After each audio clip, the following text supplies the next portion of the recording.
In today's private market poll snapshot, the one thing I'm focused on is this: a number of reasons for continued market optimism.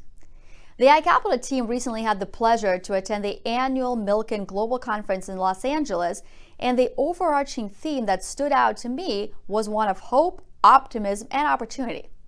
There are no doubt a number of geopolitical and economic challenges across the world, but today I still find at least three reasons for continued optimism for the markets right now. First of all, the fears of stagflation in our view seem overblown. The news mentions of the word stagflation have spiked following a weaker than expected GDP print, which followed a couple of months of hotter than expected inflation. However, that GDP print underneath the surface was quite strong. Private domestic final purchases, which captures services consumption and residential construction, rose a solid 3.1%, which is much stronger than the 1.6% growth headline and is in line with the last 2 quarters of consumption. That is hardly a lack of growth.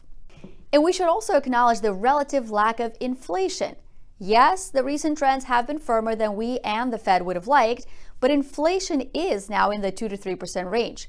And that is a notable improvement, a notable decline from a year ago, where we were still sitting in the 4 to 5% range. So to us, this is a lack of inflation in the stagflation narrative. And in fact, 2 or 3% inflation can help sustain pricing power of corporations and therefore their earnings. Second, economic growth is improving globally, and it is now tracking around 4%. This is a stark improvement from just 0.8% growth that we saw in October of 2023. In Europe in particular, we are encouraged by the positive impact on the economy of hopefully soon lower interest rates. The European economy had to absorb the interest rate shock since in Europe, on average, 53% of mortgages are floating rate.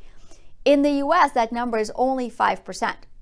However, as the ECB is moving closer to rate cuts, most likely in June, we see scope for the economy to improve further, especially as the real household disposable incomes are also forecast to rebound.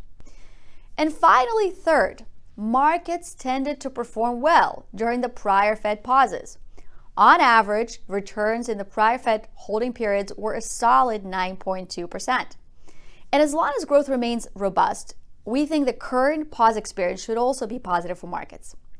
Therefore, we see risk assets worth staying in and adding to, in our opinion, and especially for those investors who are still underweight risk relative to their strategic asset allocation. So where should investors allocate capital? Well, we heard that answer loud and clear at the Milken Conference. Investors should consider both public and private markets to fully capture the opportunities for higher potential returns, attractive income, and diversification. And that's your one thing in private markets this week.